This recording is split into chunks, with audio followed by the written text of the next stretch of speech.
Hey guys, what's up? Derek here from Bomb Socks with more Bomb Bites, where we feast upon the words of Christ, one bite at a time.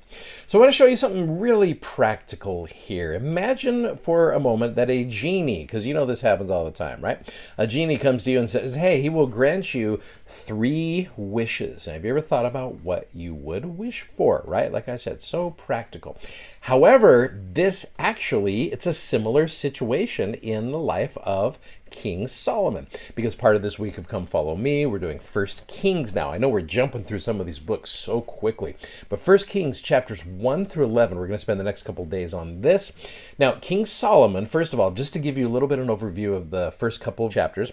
So David, this is the son of David and Bathsheba. David names his son Solomon as king of united Israel. Now, before he dies, David encourages Solomon to keep the commandments and walk in the ways of the Lord. And Solomon reigns as king, and he's a good king.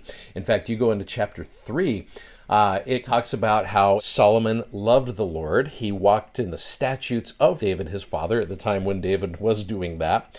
Only he sacrificed and burnt incense in high places. Now, Solomon had an opportunity to be able to do that. Verse 4, the king went unto Gibeon to sacrifice there, for that was a great high place. 1,000 burnt offerings did Solomon offer upon that altar. So Solomon is very much serving the Lord. In Gibeon, the Lord appeared to Solomon. Here's the whole genie idea, except this is the Lord.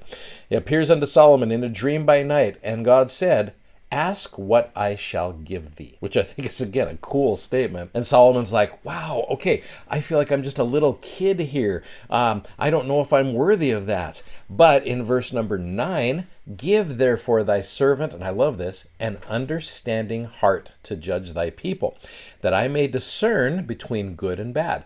For who is able to judge this, thy so great a people? And this speech pleased the Lord that Solomon had asked this thing.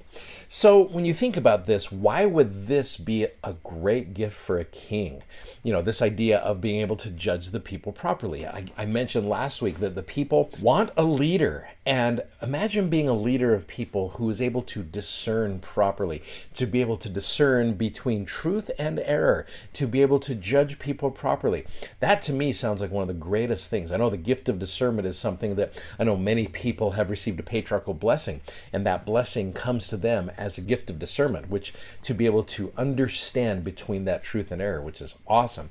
So I guess here's a question. What is something that you have asked God for that you are so glad you asked for? And I think adding to that with what it says in chapter 3, is this something that the Lord was very pleased that you asked for?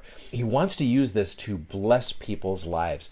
So I love that Solomon wants that. I want an understanding and wise heart. Now, the cool thing about this is you look at the next couple verses, verse 11, and God said unto him, because thou hast asked this thing, and hast not asked thyself long life, neither hast thou asked riches for thyself, nor hast asked for the life of thine enemies. Because you think if you had 3 wishes, it's like, I want to be rich, want to live forever, take out all my enemies. But hast asked for thyself understanding to discern judgment.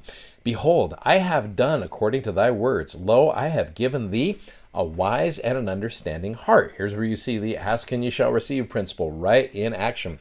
So that there was none like thee before thee, neither after thee shall arise any like unto thee. That's a bold statement there.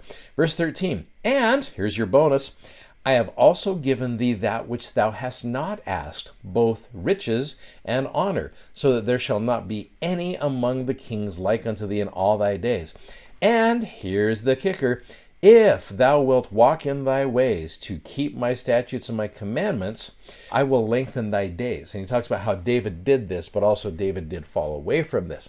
So what does that tell you about Heavenly Father? What that should tell you about him is you ask for those things to bless people's lives, and he will often give you those things that he knows will bless your life. Now, what are some things you have done to get more power out of your prayers? Because this is kind of one of those instances where Solomon asked and he received, and the Lord kept on giving to him because of the things that he asked there. Great little statement here. Larry Lawrence, back in October 2015 General Conference. I would like to suggest that each of you participate in a spiritual exercise sometime soon. This idea of maybe getting more power out of your prayers. Perhaps even tonight while saying your prayers.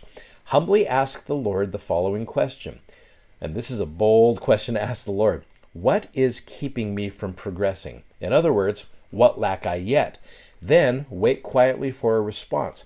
And if you're sincere, the answer will soon become clear. It will be revelation intended just for you.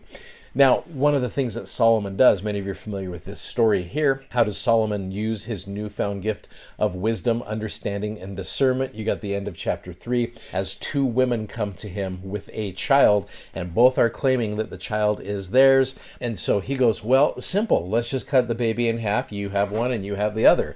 And all of a sudden, one of the women goes, no, you go ahead and give her the baby. And he says, you are the mother. And everybody's like, man, this guy is smart. So again, I guess the idea there with this is you ask and you shall receive, but also have the courage to be able to ask the question, what are some things that I need to have, and help me know that? And again, that takes a lot of courage to be able to ask that. But I love the principle that's taught here from Solomon and how he uses his wisdom, which leads us to tomorrow's episode, because he uses his wisdom in another way that is very, very significant. Thanks for watching. Thanks for subscribing. Thanks for sharing these messages. As always, we love that. And go check out our amazingly comfortable gospel-themed socks at bombsocks.com. Godspeed, and we will see you tomorrow. Bye-bye.